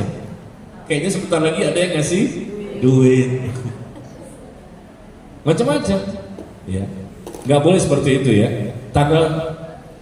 Tanggal atau hari atau angka 13. Coba angka 13 angka sial. Nggak boleh. Hari apa? Hari sial. Selasa biasanya ya. Selasa apa Rebo misalnya, hari sial, tanggal sial, angka sial, sialan lu. Nggak boleh. Ya, nggak boleh memahami seperti itu. Coba Bapak Ibu pernah naik pesawat nggak? Pernah ngelihat pesawat? Ngelihat pernah, naiknya belum tentu semuanya kan? Karena dia orang Jakarta nggak kemana-mana. Pulang kampung juga naik kereta, naik bus. Nanti ini kan kita pulang kampung ya. Kampung di Jawa atau kampung akhirat.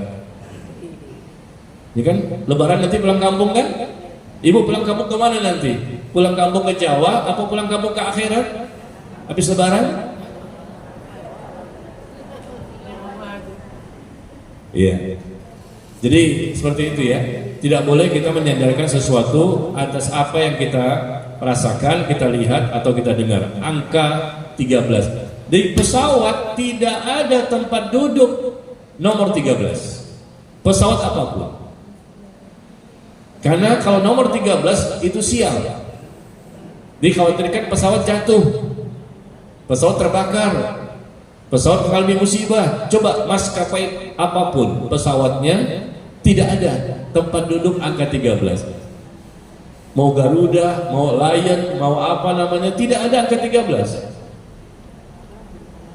Ya kan? Karena dianggap angka 13 angka sial, itu tatayur, dosa besar itu.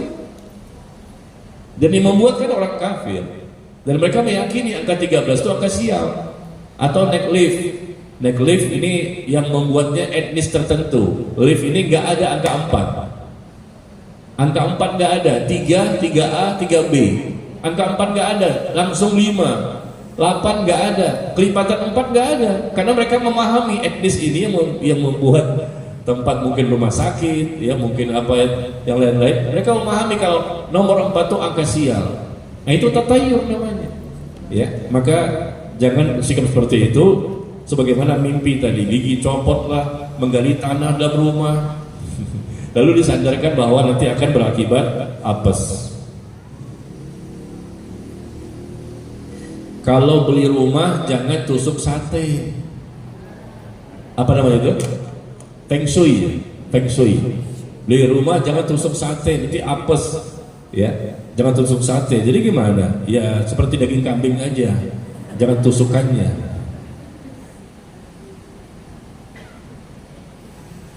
Adakah doa yang menjadikan anak perempuan atau anak laki-laki? Gimana Bu Bapak? Doa agar anak kita nanti perempuan, bayinya, atau anak perempuannya bayinya laki-laki. Gimana doanya? Ya bebas. Ya Allah berikan yang terbaik. Yang terbaik kita nggak tahu, bisa jadi mintanya perempuan, padahal yang terbaik itu laki-laki. Bisa jadi yang terbaik itu laki-laki, mintanya yang perempuan, kita kan nggak tahu. Tapi boleh nggak berdoa seperti itu? Ya boleh-boleh saja. Tapi kalau sudah ternyata takdirnya berbeda, jangan kesel sama Allah. Minta boleh, tapi kalau hasilnya serahkan kepada Allah. Minta perempuan, ya laki-laki lagi. Minta laki-laki, keluarnya perempuan, ya perempuan lagi. 3 anak saya laki semua, 4 anak saya perempuan semua. Saya minta anak laki-laki, ya nggak apa-apa, minta saja. Produksi terus, meskipun ya corona. Ketika corona kemarin banyak tuh yang produksi terus tuh, ya. Dan akhirnya hamil lagi. Tapi tetap saja keputusan ada di tangan Allah, dan apa yang Allah takdirkan pasti baik. Dan doanya bebas ya. Saya pakai obat tetes mata, tapi obatnya masuk ke dalam tenggorokan. Apakah membatalkan puasa? Kok bisa? Tetes mata kan di sini, kok masuk ke kerongkongan? Gimana ceritanya? Tetes air mata kan di mata, kok bisa masuk ke tenggorokan, masuk dari hidung atau mulut? Kan begini kan, mau dicontohin juga nih. Tetes, masuk dari mana dia? Ke hidung? Enggak. Ke mulut? Enggak. Kok bisa masuk tenggorokan? Apakah dari mata langsung ke tenggorokan? Kan enggak. Ada?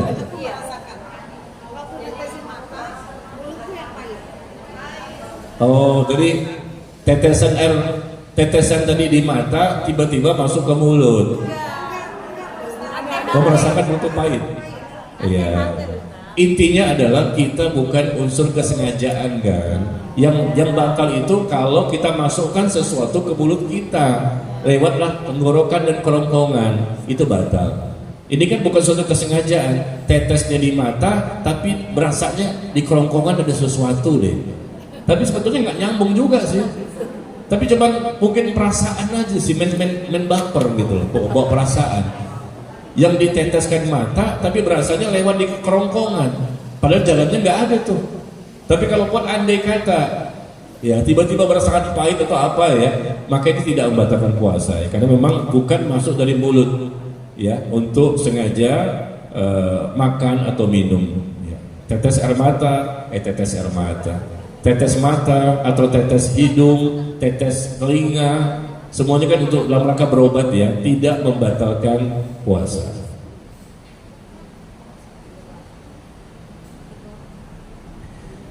Apakah ketika seseorang meninggal dunia di Bekasi, berarti dia diciptakan dari tanah di Bekasi?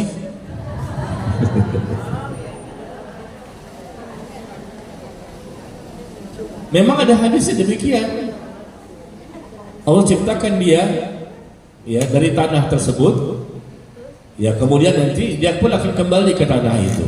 Dia akan meninggal di tanah tersebut. Jadi masalah gaib ya kita nggak tahu. Ya, tapi yang jelas kita imani saja. Hadis sahih kok. Rasul yang mengatakan demikian. Kalau seseorang itu diciptakan dari mana tanahnya itu, ya, apakah dia ternyata diciptakan dari tanah di Depok misalnya, maka dia pun akan meninggal nanti di Depok. Tapi sudah, jangan kita perkarakan masalah ini. Kita kan nggak tahu dari tanah mana kita ciptakan. Kita nggak tahu dari tanah mana kita diciptakan ya. Yang jelas memang di hadis disebutkan demikian. Ini masalah gaib juga. Sudahlah, serahkan kepada Allah. Ya. Kalaupun kita tahu untuk apa, yang penting amal ini udah siap belum? Bukan masalah tahu di mana matinya. Amalnya sudah siap belum? Dosanya udah tobat belum? Itu yang penting kan, persiapan. Mau dia mati di mana, lahir di mana? Ya, kecuali kalau matinya di Madinah, itu beda. Mau mati di Jakarta, Bandung, Surabaya, nggak ada masalah, nggak ada menjadi suatu keistimewaan gitu loh. Tapi kalau meninggal di kota Madinah, itu beda. Karena hadisnya ada, orang yang meninggal di kota Madinah berhak mendapatkan syafaatku nanti pada hari kiamat. Mendapatkan syafaat Rasulullah. Cara-cara mendapatkan syafaat Rasulullah banyak caranya. Kita barangkali nggak meninggal di Madinah, kan masih banyak cara yang lain. Nah, tapi kalau andai kata Allah takdirkan meninggal di kota Madinah, maka ada peluang insya Allah mendapatkan syafaat dari Nabi Sallallahu Alaihi Wasallam. Gimana Bapak Ibu? Mau meninggal di Madinah? Mau meninggal di Madinah untuk mendapatkan syafaat Rasulullah? Dikuburkan di Baqi, ya, di samping Masjid Nabawi itu ada Baqi ya. Dikuburkan di situ para sahabat, banyak sekali istri Nabi, anak Nabi. Ya, subhanallah. Para ulama-ulama juga dikuburkan di situ. Kalau Madinah memang ada hadisnya. Tapi dikuburkan dimanapun selain kota Madinah, Makkah pun tidak ada hadisnya disebutkan. Hanya Madinah saja ada keutamaannya tersendiri mendapatkan syafaat dari Nabi Sallallahu Alaihi Wasallam.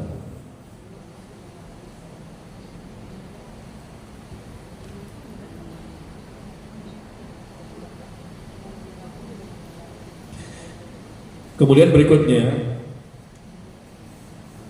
apakah wanita haid boleh membaca Al-Quran di bulan Ramadan? Boleh, ya. Wanita haid membaca Al-Quran boleh di bulan Ramadan maupun di luar bulan Ramadan. Tidak ada halangan bagi wanita haid untuk baca Quran. Silakan khatamkan sekalian. Yang tidak boleh bagi wanita haid adalah puasa, sholat, berhubungan suami istri, dan tawaf mengelilingi Ka'bah. 4 perkara ini disepakati para ulama. Tidak boleh sholat bagi wanita haid, tidak boleh juga untuk puasa, ya, berhubungan suami istri dan tawaf. Adapun membaca Quran boleh, tidak masalah. Ya, apalagi andai kata, apalagi ternyata dia baca dengan hafalannya. Masya Allah, kayak ibu-ibu di sini kan. Kalau ibu-ibu lagi haid gimana baca Qurannya? Ibu ulang dengan hafalan kan? Ya kan? Karena rata-rata di sini sepertinya sudah hafizah. Betul Bu? Tidak berani jawab. Dijawab iya, takut riak. Dijawab enggak, memang kagak. Lagi puasa nih ngomong sembarangan dia. Ya buat ini Bu, buat humor aja, ya selingan ya. Karena kayaknya udah mulai pengen tidur lagi nih.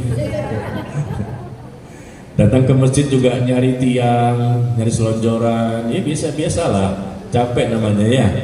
Iya. Pulang ke rumah nih, khatam lagi. Masya Allah. Khatam terus ya. Jangan-jangan alif kelas 3 kali.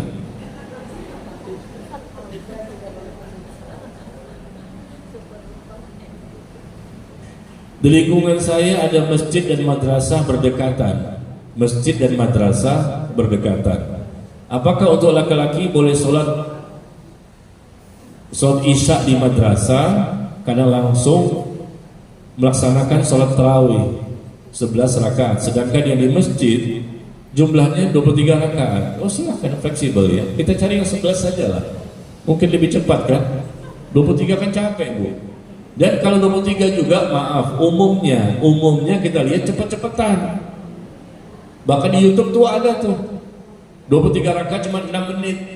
6 menit 23 rakaat tidak ada tumanina, tidak sah sholatnya. Ya percuma. Jangan main banyak-banyakan.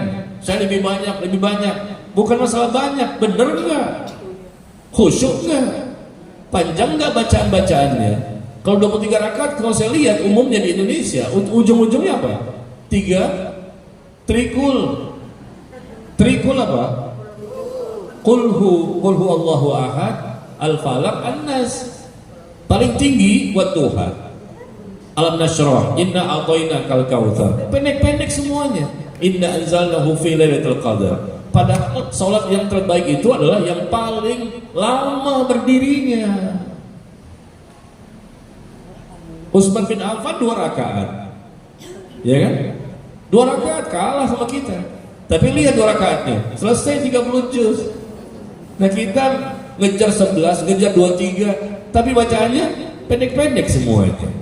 Jadi kualitasnya yang kita kejar, ikhlas niatnya, tata cara gerakannya, rukuknya, sujudnya, bacaannya, khusyuknya, dan lamanya berdiri. Itu yang kita lebih prioritaskan dibandingkan membicarakan masalah jumlah. Tapi kalau memang kalau kita lihat jumlah yang lebih mendekati sunnah, ya tentunya 11. Karena Rasul tidak pernah melakukan yang 23. 23 ini kan ada keterangannya di zaman sahabat ya.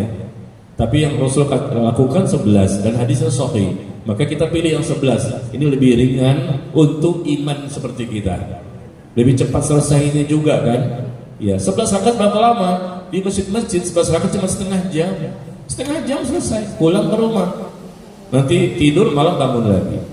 Yang penting adalah kita kejar tadi bagaimana kualitas ibadah yang lebih baik. Ibu-ibu tadi malam sholat tarawihnya di mana?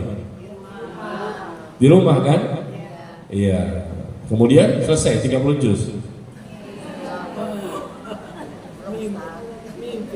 Ya enggak lah Pak Ustadz, siapa kami, siapa sahabat. Tapi paling tidak ibu-ibu kalau sholat sendirian di rumah, ya bisa pakai itu tuh mushaf, pakai handphone ya. Bisa Bu, dipegang handphonenya, dipegang mushafnya. Jadi kita agak banyak itu loh, karena kita nggak hafal Quran yang banyak kan. Nah ibu-ibu nggak usah panjang-panjang sebetulnya, Al-Baqarah, Ali Imran, ya nggak usah panjang-panjang sebetulnya. Itu aja, An-Nisa, Al-Maidah, ya gitu Bu ya, nggak usah panjang-panjang, itu aja lah.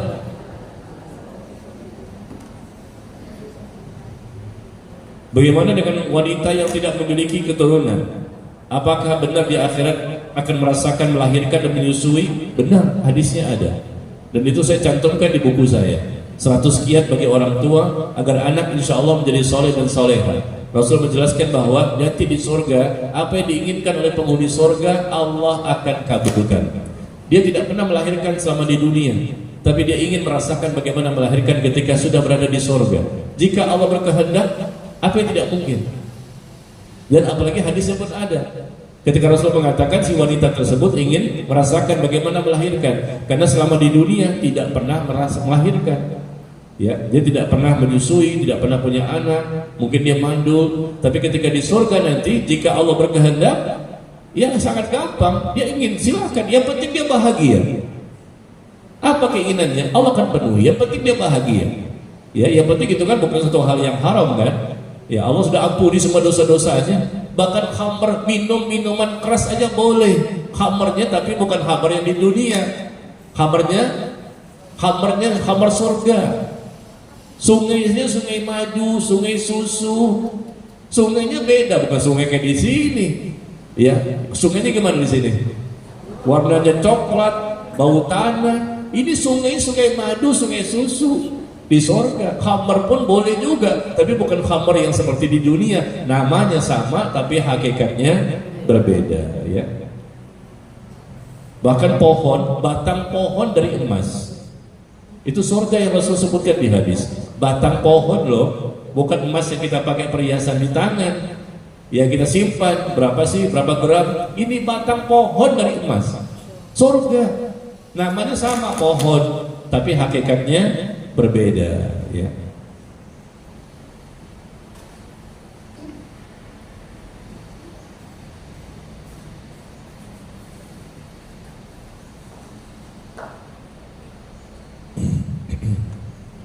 Iya, sedikit lagi ya. Kalau sholat qobliyah zuhur itu 2 rakaat atau 4 rakaat 1 salam. Qobliyah zuhur ya. 2 rakaat atau 4 rakaat sekaligus 1 salam. Ya, ini juga para ulama berbeda pendapat ya. Ada yang mengatakan boleh 4 rakaat sekali salam qobliyah zuhur ya. Tapi saya memilih pendapat yang 2 rakaat salam, 2 rakaat salam. Kenapa? Karena adanya hadis Rasul yang mengucapkan salatul lail wan nahar matna matna. Salat sunnah yang dikerjakan di waktu malam dan siang itu kata Nabi 2 rakaat salam, 2 rakaat salam. Langsung Rasul yang mengucapkan 2 rakaat salam, 2 rakaat salam. Adapun jumlah 4 rakaat sebelum zuhur itu jumlah, bukan tata cara pelaksanaan. Contoh, Aisyah mengatakan radhiyallahu anha, salat tarawih di bulan Ramadan Rasul mengerjakan 11 rakaat. Apakah 11 rakaat ini langsung 11 sekali salam? Kan enggak, itu jumlah. Adapun pelaksanaannya 2 rakaat salam, 2 rakaat salam. Tapi Aisyah meriwayatkan jumlahnya 11.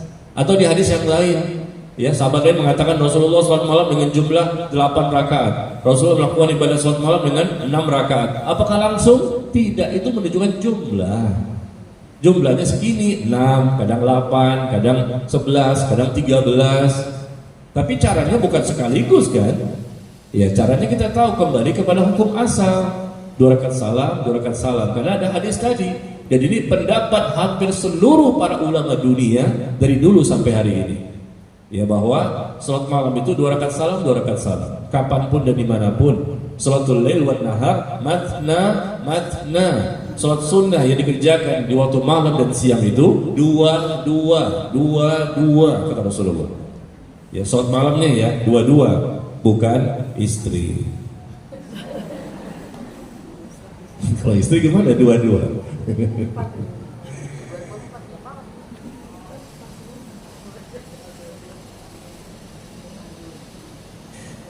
Ustaz, tadi pagi pada subuh ada kejadian seorang wanita mencuri HP di masjid punya jamaah. Ya Allah, salat subuh banyak ya, ramai banget di masjid ya. Masya Allah, saya kaget tadi subuh lihat, nggak pernah ini subuh seramai ini di masjid. Biasa hari pertama. Hari pertama tarawih ramai, subuh pun ramai. Jadi kita berebutan. Biasanya kita dapat sop pertama, tadi pagi itu agak susah mendapatkan sop pertama, tapi alhamdulillah dapat juga dengan susah payah. Minta pinggir-pinggir lagi, dikit-dikit sempit-sempitan. Karena banyak orang yang hadir. Nah, ternyata di sini memanfaatkan kesempatan dengan kesempatan dan kesempitan, mencuri HP di masjid punya jamaah. Nah, pertanyaannya, bukankah saat ini setan sedang dibelenggu, Ustaz? Kenapa bisa mencuri? Setan kan dibelenggu. Yang dibelenggu setan jin, setan manusia kita lihat tidak dibelenggu. Maka sesama setan jangan saling. Setan itu terbagi 2, setan dari kalangan jin, setan dari kalangan manusia. Setan jinnya yang dibelenggu, ya susah untuk membisikkan, mengganggu manusia, ya berat bagi mereka. Karena manusia tidak makan, tidak minum, mereka lebih dekat kepada Allah di sepanjang Ramadan, menjaga diri, matanya, telinganya, lisannya, semuanya. Tapi setan manusia juga bisa menjadi setan. Ya, maka mereka bisa saja melakukan kejahatan-kejahatan, ya, karena memang mereka tidak dibelenggu dengan rantai atau tidak dibelenggu dengan adanya puasa yang benar yang mereka lakukan. Kita ini dibelenggu dengan puasa, sehingga kita nggak berani melakukan dosa. Karena kalau kita melakukan dosa ketika sedang berpuasa, dosa, maka puasanya sia-sia. Sia-sia.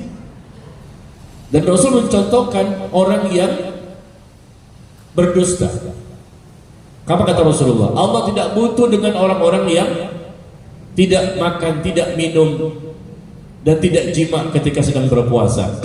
Ketika dia ternyata berdusta, Allah tidak butuh dengan puasa yang dia lakukan. Nggak ada pahalanya. Puasanya sah karena dia tidak makan, tidak minum, tidak jima. Puasanya sah, tapi pahalanya nol. Pahalanya nih nol atau berkurang sangat jauh. Makanya kita lihat saat ini bukan hanya pembatal-pembatal puasa saja, tapi pembatal-pembatal pahala puasa. Apa pembatal pahala puasa? Kalau orang itu melakukan dosa-dosa ketika dia sedang berpuasa. Mata tidak dijaga, telinga tidak dijaga, melihat yang haram, mendengarkan yang haram, lisan tidak dijaga, tangan, kaki, hati, kemaluan nggak dijaga, tetap berdosa. Dan Rasul mencontohkan adanya berdusta atau ghibah, merusak kehormatan orang lain, apalagi meninggalkan ibadah sholat. Bu, bapak, mana lebih besar dosanya? Berdusta, berbohong, atau meninggalkan sholat? Ada orang yang berpuasa tapi mereka meninggalkan sholat, puasanya sah? Sah, tapi pahalanya nggak ada. Itu jadi masalah ya. Mungkin dia makan harta riba, dia meninggalkan sholat, dia makan harta anak yatim, ya, dia melakukan kejahatan-kejahatan, merusak kehormatan orang lain. Puasanya sah tapi pahalanya nggak ada, atau minimal sangat jauh berkurang. Nah, ini berbahaya ya. Coba Bapak Ibu lihat di Telegram saya ya. Baru tadi pagi saya posting di Telegram saya, Telegram Najmi Umar Bakar. Barangkali Bapak Ibu punya Telegram. Saya tulis tadi pagi, baru saya posting. Judulnya pembatal-pembatal pahala puasa. Apa saja pembatal-pembatal pahala puasa? Karena kita ingin pahala kita berpuasa. Puasa kita berpahala. Ya, kebalik-balik sampai itu. Ini gara-gara nggak makan nih, Bu. Baru berapa jam ya? Kita inginkan puasa kita tuh berpahala, tapi ternyata tidak semua manusia yang puasa itu berpahala. Cuman lapar dan haus semata, nggak dapat apa-apa. Kenapa? Karena dia melakukan pembatal pahala puasa. Coba baca di postingan saya tadi pagi jam 6 ya, jam 6 tadi. Di sini ada perkataan dari Imam Ibnu Qayyim rahimahullah.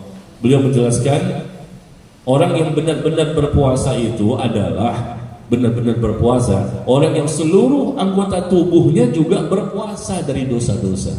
Seluruh anggota tubuh kita nih berpuasa dari dosa-dosa, dari mulai subuh sampai maghrib. Tapi bukan berarti setelah maghrib boleh berdosa, bukan begitu maksudnya. Tapi ketika sedang berpuasa tentunya lebih berhati-hati lagi. Lisannya berpuasa dari ucapan dusta, perkataan keji, perkataan palsu. Perutnya berpuasa dari makan dan minum. Kemaluannya berpuasa dari ghibah. Dan seterusnya, silakan baca sendiri ya. Bagaimana pembatal-pembatal pahala puasa.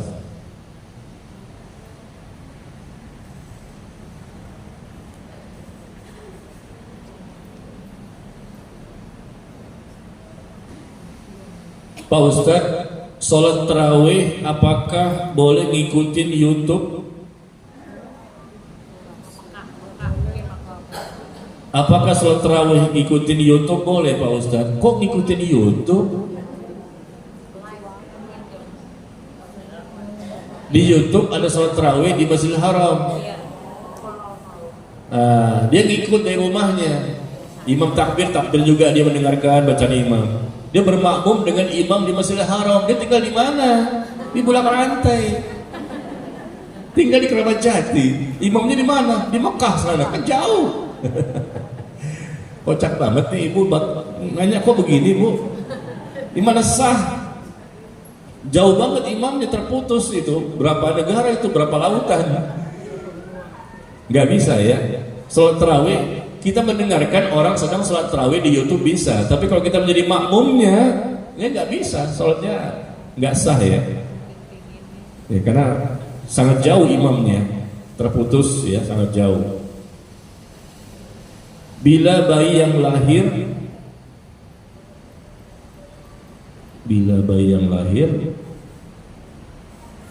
semuanya terlahir dalam kondisi muslim atau Islam sejak dulu sebelum adanya Islam. Mengapa menjadi agama Islam agama yang terakhir?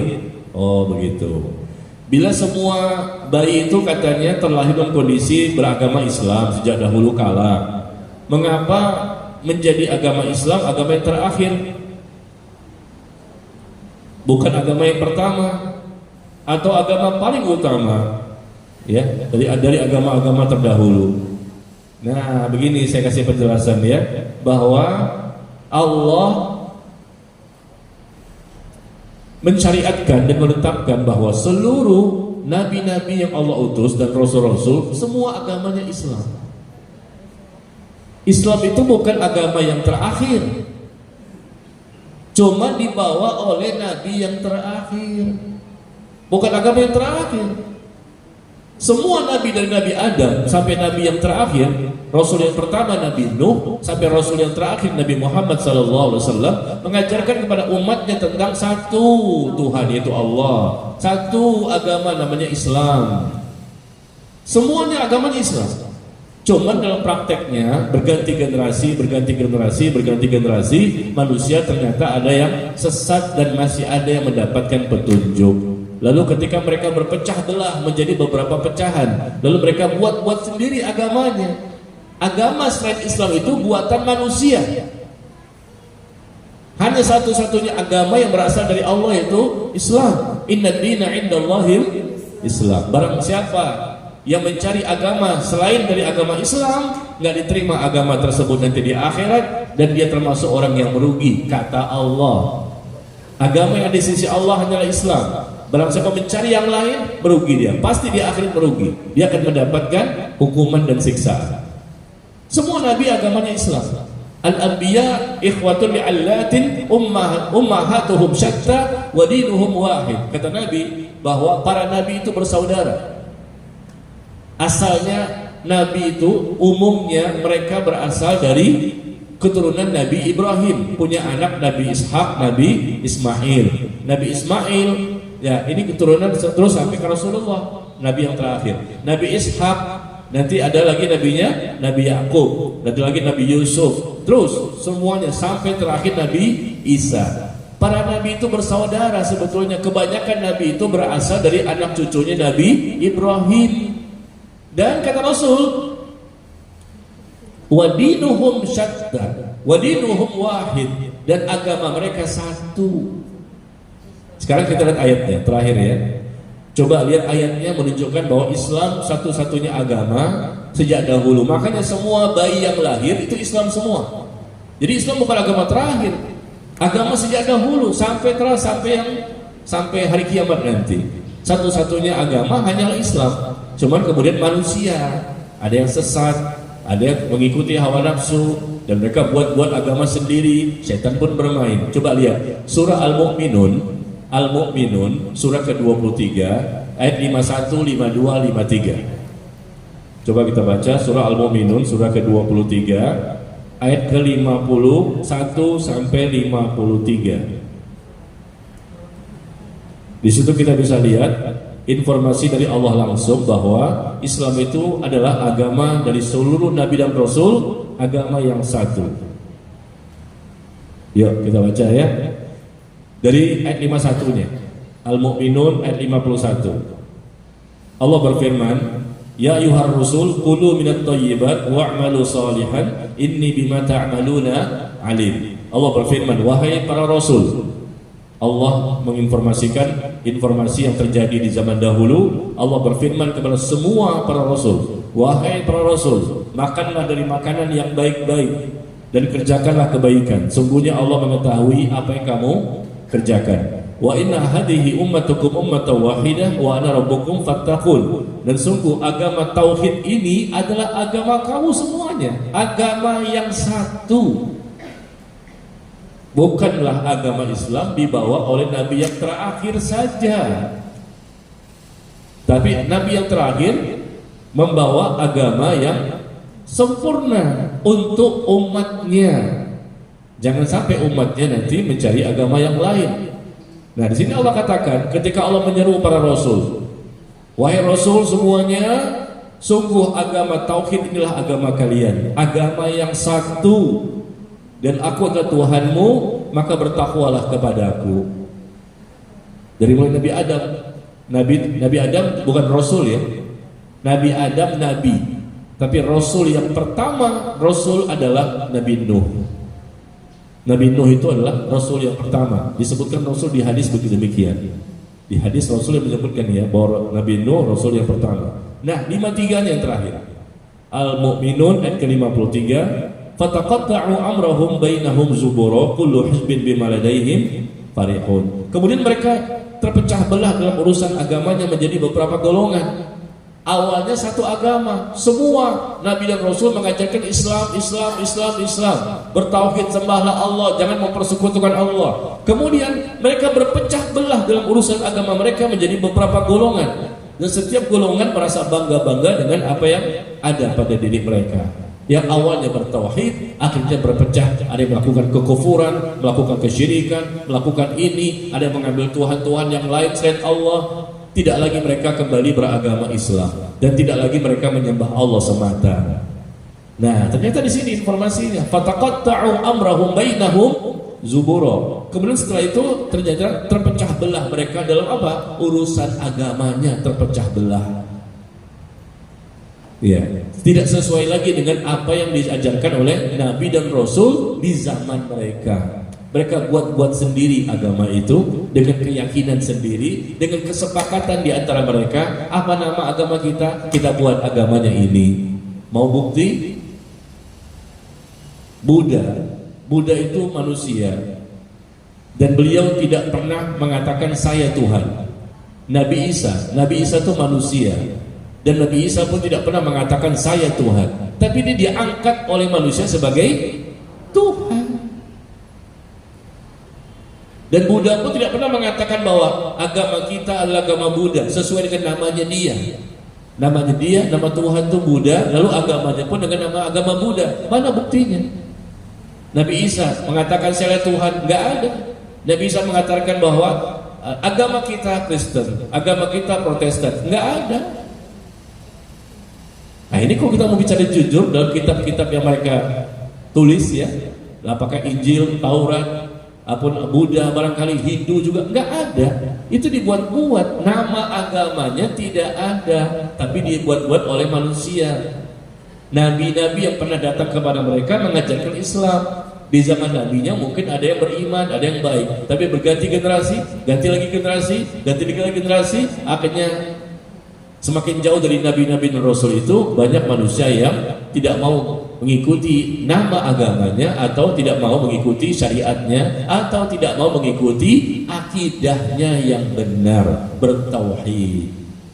Ya, seperti itu ya. Jadi jangan mengatakan Islam sebagai agama yang terakhir. Katanya bayi semua dilahirkan dalam kondisi Islam. Nah, bagaimana? Kan Islam itu baru ada di zaman belakangan, di zaman Nabi terakhir. Padahal Islam itu sudah menjadi agama seluruh para nabi dan rasul. Sejak awalnya manusia pertama Nabi Adam sudah Islam. Ya, baik. Sampai di sini barangkali ya, mudah-mudahan bermanfaat. Alhamdulillah kita bisa tetap kajian ya, meskipun dalam kondisi lapar dan haus. Lapar dan haus Bapak Ibu? Hah? Belum? Kagak ngomong sih. Belum katanya. Yang merasakan siapa? Pak Ustadznya lapar dan haus karena ngomong. Coba kalau ibu ngomong 2 jam baru berasa kan? Semoga puasa kita diterima oleh Allah ya. Mari kita tingkatkan kualitas ibadah puasa kita di tahun ini. Mudah-mudahan lebih baik dibandingkan tahun-tahun sebelumnya.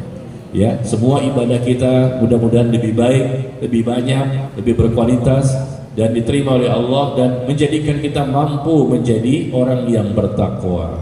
Karena target ibadah Ramadan itu adalah la'allakum tattaqun, agar kalian menjadi orang bertakwa, itu saja. Maka target kita selesai Ramadan, masuk 1 Syawal, mudah-mudahan kita sudah menjadi orang bertakwa, dan kita pertahankan ketakwaan itu sampai ketemu Ramadan di tahun yang akan datang ya. Wallahu ta'ala a'lam bis-shawab. Wa sallallahu ala nabiyyina Muhammad walhamdulillahi rabbil alamin. Subhanakallahumma wa bihamdika asyhadu an la ilaha illa anta astaghfiruka wa atubu ilaik. Wassalamualaikum warahmatullahi wabarakatuh.